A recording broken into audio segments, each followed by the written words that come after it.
It's time for the weekly news with Adam Yenser. Leaked messages from Hunter Biden's iPhone show that he called his stepmom Jill Biden a, quote, selfish, silly, entitled C-word.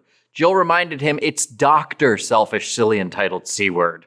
Twitter is now suing Elon Musk in an attempt to stop him from backing out of his deal to buy the company. Elon's backup plan is to take Twitter to the Nordstrom's return counter and tell them he bought it there but lost the receipt. To bypass state abortion bans, a California doctor has proposed building a floating abortion clinic in the Gulf of Mexico, where instead of sacrificing babies to Moloch, they'll sacrifice them to Neptune. In more disturbing news, the woke activists at Disney have made the floating abortion clinic the plot of their new sequel, Pirates of the Caribbean: Baby Jones' Locker. Due to increasing crime and safety concerns, Starbucks announced that they are closing 16 stores in several major cities, including 6 here in Los Angeles. The 6 Starbucks that will be closing are the one on Hollywood and Vine, the other one on Hollywood and Vine, the one near Hollywood and Vine, the one across from Hollywood and Vine, the one on the other corner of Hollywood and Vine, and the one inside the Ralphs on Hollywood and Vine. President Biden is traveling to the Middle East this week to discuss Palestinian relations in Jerusalem, beg for oil in Saudi Arabia, and revisit the park where he and Methuselah hung out as kids.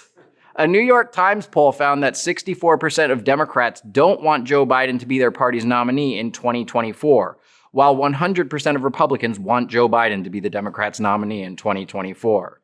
Although despite his low approval numbers, another poll showed that Joe Biden is still ahead of Trump in a 2024 rematch and is also ahead of Trump in age and dementia.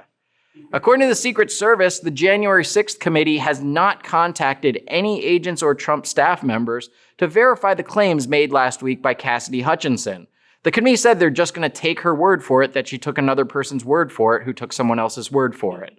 The population of the world is expected to hit 8 billion this year, mostly thanks to Nick Cannon and Elon Musk. In comments this week, Senator Elizabeth Warren called crisis pregnancy centers evil and said that they fool people seeking abortions. Pocahontas also explained that when her people kill a baby, they use every part of the baby. A former advisor revealed that Leonardo DiCaprio once offered to coach Pete Buttigieg on public speaking during his presidential campaign. The coaching session got awkward when Buttigieg suddenly stripped and said, "Paint me like one of your French girls." Women in Iran are rebelling against a strict law that requires them to cover their hair in public. The government insists it's only to keep them safe while Biden's in the Middle East. In a speech to a Hispanic civil rights group, Jill Biden said that Latino people are as unique as breakfast tacos. And they said she is una egoísta torta titulada coño, whatever that means. Jill Biden ultimately issued an apology and told the breakfast tacos she's sorry her comments made them hot tamales. That's it for Weekly News. Come see me live this Friday and Saturday with Laura Bites at Laugh Boston and all next week at the Comedy Cabana in Myrtle Beach. Hi, Justin Trudeau here. I am so sorry you had to see that.